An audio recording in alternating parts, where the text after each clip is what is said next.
Hey, today's video is about a gemstone and this time it is pearl. The name pearl is derived from Old French perle, which is possibly based on Latin perna. Other possibility is that the name is derived from Latin pillula, diminutive of pilla, which is a ball or a small sphere, or from Latin perula, which means a little bag. In Greek, pearls are distinguished by the name margarites. The pearl is a product of certain salt and freshwater shellfish of the Aviculadae or pearl oysters family. It is formed by the efforts of the mollusk to rid itself of irritating substances by the iridescent fluid secretion with which he lines his shell. The effect of this irritation is shown in a number of irregular tubercles or small denticles inside the shell, and within these coverings is the securely protected pearl.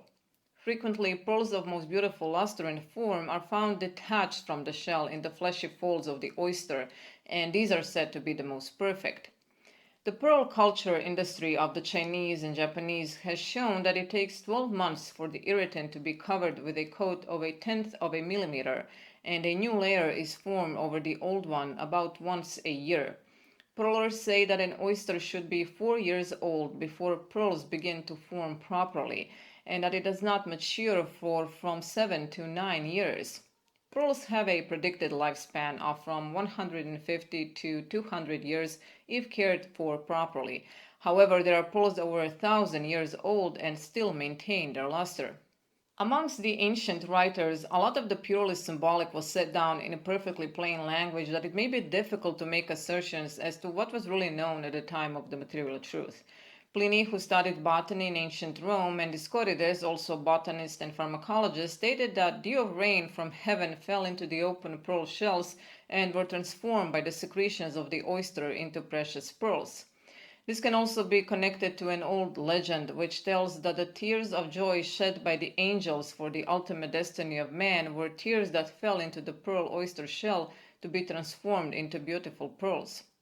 The philosopher Anicius Boethius of the 5th and 6th centuries AD writes that the freshwater pearl mussels of the Scottish rivers and streams, the sky being clear and weather temperate, open their mouths just a little above the water to catch the heavenly dews, which when swallowed cause the breeding of pearls.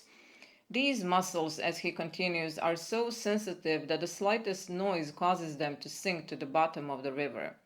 He credits them with knowing well in what estimation the fruit of their wombs is to all people. Vishnu, according to Indian mythology, created pearls or moti by his word, and consequently these gemstones are foremost in the adornment of Indian deities.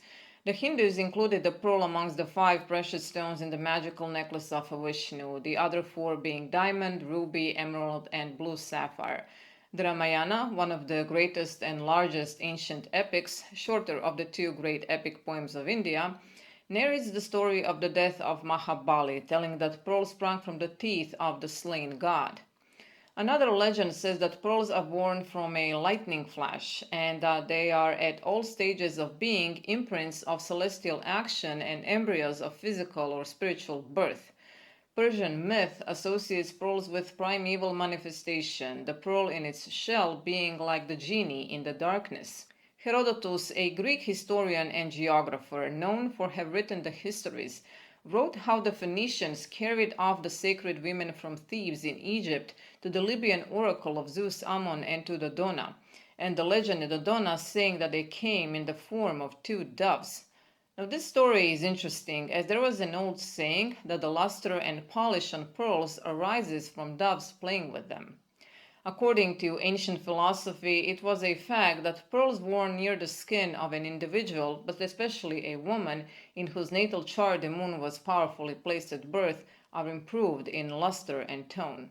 Jean-Baptiste Tavernier, French gem merchant and traveler, whom I have mentioned in some of my previous videos, wrote of the most beautiful pearl in the world which belonged to Imam, Prince of Muscat, and after a lavish party the prince took off his chain which he wore round his neck and to which was attached a small bag. From this bag he drew a wonderful pearl of perfect sphericity, so translucent that the light could almost be seen through it. This pearl was discovered off the Persian coast at the time. Another one, which was according to Tavernier the most perfect ever discovered, was found at Katifa or El Katif, the center of important fishery in Pliny's time. It was a pearl of great size, pear-shaped, and of perfect color and symmetry. Marco Polo wrote that the king of Malabar, this kingdom being in the west coast of India, wore pearls and gems of great worth. This king every year proclaimed through his realm that if anyone possesses a pearl of great worth and will bring it to him, he will pay 3 times as much as its value.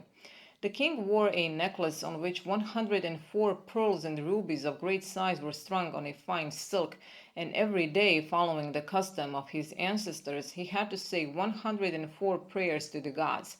Now, this number has since been disputed, but in an occult sense, the Tibetan prayer of victory over the 104 devils seems to confirm it. Marco Polo also mentions red or rose-colored pearls, which were termed Sohit Amukti, and that they were found off the island of Japangu, and this was how Marco Polo labeled Japan. He writes they're big, round, and rosy, and quite as valuable as white ones. And when a dead body is burnt, one of these pearls is always put in the mouth, for such is their custom. Julius Caesar was extremely fond of pearls, and Gaius Suetonius, a Roman historian who wrote De Vita Caesarum, or the lives of the 12 Caesars, writes about how he was a great expert and knew so much about them that he could estimate their exact weights by his hand alone. In the extravagant intoxication of the rich banquet which Cleopatra VII gave to honor Mark Antony, it was said that she threw one of her valuable pearls into a vinegar solution and swallowed it. Caligula, the Roman emperor, also enjoyed the reputation of being a pearl swallower. Old Hebrew legend tells that the manna, which at the time was an edible substance, fell from heaven accompanied by showers of pearls and precious stones. And in ancient Judea, it was believed that a pearl wrapped in a bag of leather and tied round the neck of an ox would benefit them and bring them fruitfulness. The Arabs sang that sun in Aries brings pearls to the sea and wheat to the land. In China, the pearl was regarded as a true symbol of ability, and great virtues were ascribed to pearl. They were used medicinally for blood disorders, heart troubles, or stomach complaints. The ancients used pearls as absorbents of antacids and sometimes were given to the weak-minded in distilled water to cure their insanity. As a cure, it was grounded to a fine powder, and a small quantity was drunk in fresh milk. Mixed with sugar, it was used or recommended as a charm against the pestilence or plague. The pearl was esteemed as the emblem of purity, innocence, and peace, and was sacred to Moon and goddess Diana or Artemis. For this reason, in ancient times, it was worn by young girls and virgins on whom the protection of chaste Diana was invoked. Generally, as an emblem of chastity, the pearl was worn round the neck. The golden pearl was the emblem of wealth, the white of idealism, the black of philosophy, the pink of beauty, the red of health and energy, and the gray of thought.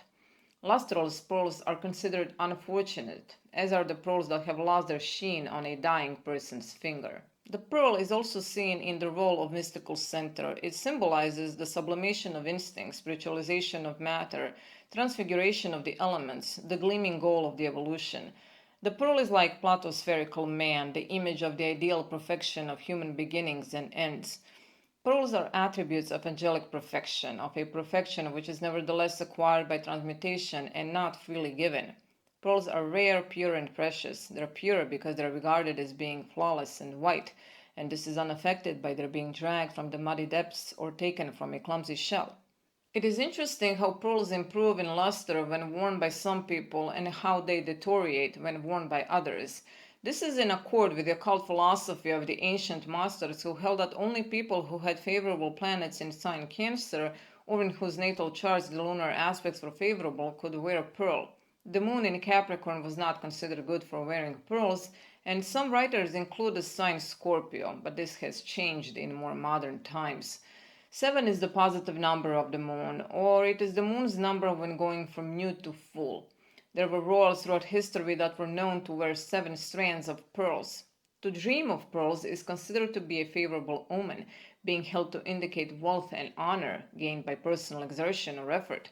It is the symbol of happy marriage and popularity. Some say that pearls and opals are unfortunate. However, that is untrue. Pearls are naturally associated with the element water, as dragons keep guard over them at the bottom of the sea. And they're also linked to the moon. In ancient China, pearls, along with the aquatic creatures, were observed to change with the phases of the moon. They were preservatives against fire, so in a way they were both fire and water, images of the spirit coming to birth in matter. The Vedic pearl, daughter of Soma, prolonged life. In China, it was also a symbol of immortality. Pearl necklaces symbolize the cosmic unity of the manifold, the integration of the scattered elements of a being in the oneness of personality, and the establishment of a spiritual relationship between two or several individuals. The broken necklace is, however, seen as the image of disintegration of personality, universal upheaval, and the destruction of oneness. So like I mentioned several times during this video, pearl is connected with the moon, and wearing this gem is particularly beneficial for anyone who has strong Cancer or moon placements in natal chart. However, Cancer ascendant individuals who have moon placed in 5th house in Scorpio should avoid wearing pearls. Pearl is also beneficial for Aries, Scorpio, and Pisces ascendant, sometimes Leo, Libra, and Sagittarius ascendants. This stone relaxes its owner or wearer. It is good for rage management. It brings certainty in thoughts, increases maternal relationship, and ancient texts say that wearing pearls help one to gain clean, youthful skin, bright eyes, and good circulatory system. Taurus, Gemini, Virgo, Capricorn, and Aquarius ascendant should avoid wearing pearls unless the moon is positive in its own or in exalted sign. And for some of these ascendants, even if the moon is favorably placed, pearls should be worn only during specific periods or otherwise completely avoided. According to some texts, good day for wearing pearl is Monday in the first hour from the sunrise times for 9 weeks in a row. Pearl stone rings should be worn on the little finger of the right hand. After wearing pearl for 2 years, the stone becomes inactive, and it should not be worn with other gemstones as they might reduce its effect on the individual. Silver is the material which suits pearl the best, as the moon is the cool planet, so the cooler metals are preferred. And if one likes gold, white gold is more appropriate as it is energetically cooler. A quote for today is by John Steinbeck. He was an American writer, and in 1962 he won the Nobel Prize in Literature. He has been called a giant of American letters. This is a quote from his novel The Pearl, which is about an impoverished young diver Kino who finds a pearl of extraordinary beauty and value. Hardly believing his luck, he thought the pearl will bring him and his family fortune and better future. However, in the story, as in the life, one should always be careful of what one wishes for, as in the end the pearl unleashed the tragedy on Kino and his family. The quote goes, "Pearls were accidents, and the finding of one was luck, a little pat on the back by God or the gods, or both."